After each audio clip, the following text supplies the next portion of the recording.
You're listening to the Viral Volley podcast. Now here's your host, Rob, on the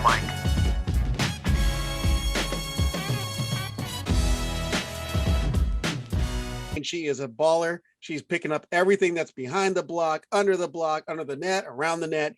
That's Zoe Fleck. And, it's exciting to have her on here because we spoke just about a month ago on our special Pac-12 edition of the Viral Volley podcast. And now we're going to the Tracking the PAC edition as the Pac-12 teams enter the NCAA tournament. So, Zoe, thanks for coming back on to the College Volleyball Weekly and Viral Volley podcast. Yeah, well, thank you for having me. I'm happy to be here. Well, I'm going to read this piece to you, and being that I know from your responses, it's probably going to be tough for you to hear because it's team, but we got to recognize your individual efforts here. From the UCLA release, Fleck, a senior defensive specialist and Libero from Granada Hills, California, is the first Bruin to win back-to-back Pac-12 Libero of the Year award since Taylor Formico in 2016 and 17. Fleck leads UCLA with 414 digs, averaging 3.94 digs per set. He's a two-time Pac-12 Defensive Player of the Week award winner this season, October 11th and November 1st, which was after your Viral Volley podcast with me, by the way. I just got to put that in there. But congratulations on the Pac-12 conference honor. Thank you. That's a very nice introduction. But it really is a team award. I really couldn't do any of it without the players around me and everything that they do to funnel me balls, to help me out in my seams. It's more about the team than it is about me. Well, since our last chat a month ago, the Pac-12 conference came down to the final match. I hate bringing this up because it didn't end on that great of a note for the Bruins. It came down to an epic 5-set brawl against crosstown rival USC. And what are your thoughts on the regular season that transpired for the Bruins, even in light of that not so great ending for the Bruins? Well, it was really nice to have a full season after kind of like a shortened spring season, and it was amazing to play in front of fans. COVID didn't cause any cancellations. It actually felt like a real season, which I think all of us were missing after last year. And, the PAC as a whole played some really, really good volleyball this fall. There were some amazing matches, and we had a lot of fun, and I hope all the fans enjoyed it as much as we did. Oh, it's definitely an exciting time in tracking all the upsets, the 5-setters, all in the Pac-12 that continued through the entire season. But at the last regular season match against USC, I'm curious what Coach Seeley told the team as you ended the regular season, and we're most likely looking at an NCAA berth. Well, he told us we're not done yet. Our girls had big goals for the entire season, and now we're in the postseason with a system of single elimination. So it's all about who stays more focused. And, one of Celia's favorite phrases is just chop wood and carry water. So that's what we're focused on right now. Just one foot in front of the other. Don't have to do anything special. Just keep going. Just in case that it kind of went out on my end on the audio, but what did Seeley say that saying? Your first word kind of blanked out. Oh, he said, just chop wood and carry water.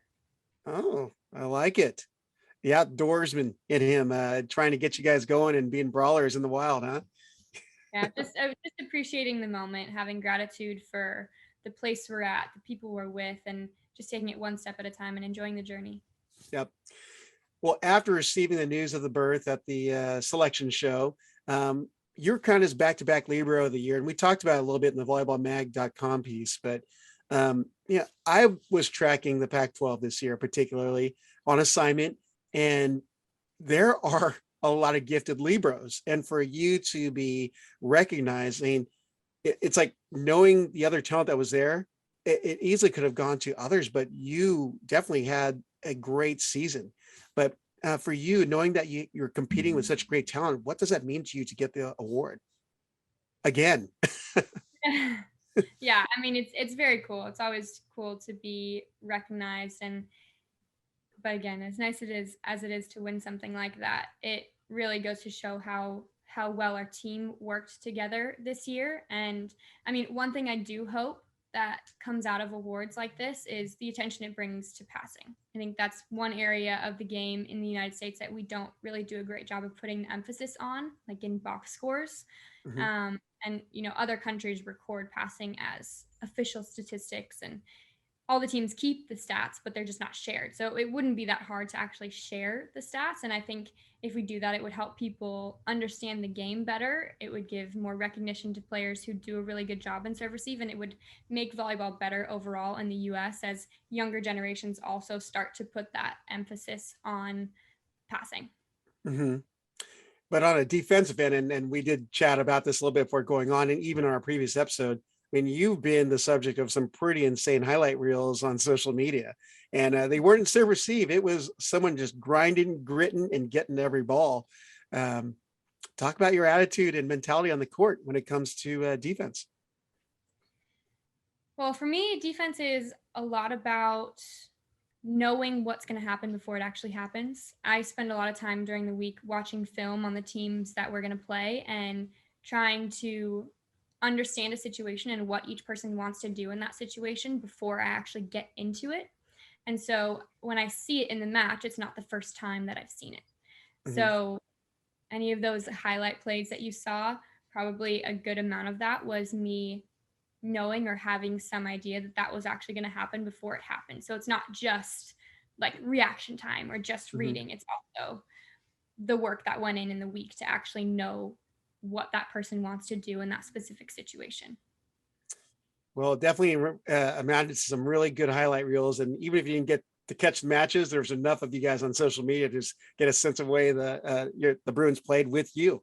So, um, so with the season concluding this last weekend, um, we got some of the postseason awards. But not only did you receive Libero of the Year, but Coach Mike Sealer received Co-Coach of the Year, teammates Mac May Player of the Year, and Anna Dodson, along with you and Mac, all Pac-12 team honors.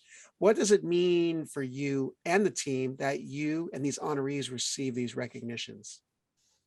Yeah, I think the team kind of sees it as a win when anyone gets recognition because it means that we've all done our jobs, right? We've played Mhm. really well as a team, we've executed, we've been good teammates, and that's what allowed people to get this individual and team recognition. Um, and I mean, honestly, I feel so lucky to be part of this gym. Like every time I step on the court, I feel like I'm surrounded by all American caliber players throughout our Mhm. whole gym. Um, and on a personal note, I'm really happy for our middle blocker, Anna Dodson. She tore her ACL twice before ever touching the floor at UCLA, and she's overcome that and so much more just to get back on the court. And she's been such a huge player for us this year. And, I like to think that I'm a volleyball junkie and I spend all of my time watching, playing volleyball. But this past summer, I think Anna played more volleyball than the rest of the team combined. So she works really, really hard, and it's great when good things happen to good people.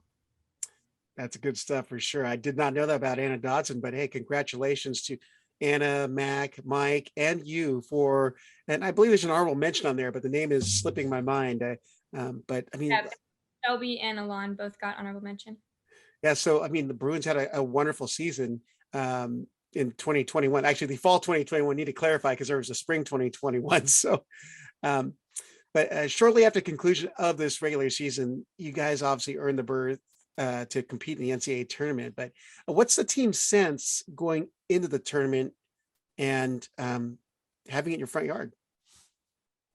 I mean, the opportunity to host in Poly is huge, and we're all really excited to get started on Friday. There are some really good teams already in Westwood, and this will be most of the team's first time ever hosting in the tournament. So I think we're all really excited for Friday, and like I said before, we're taking it one step at a time and really enjoying the journey.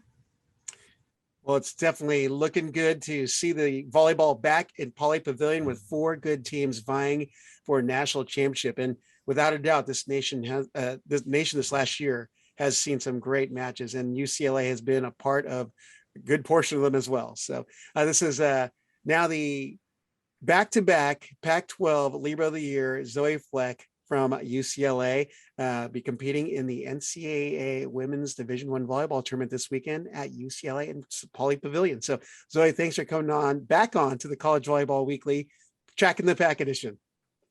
Well, thank you for having me, Rob. It's always a pleasure to be here.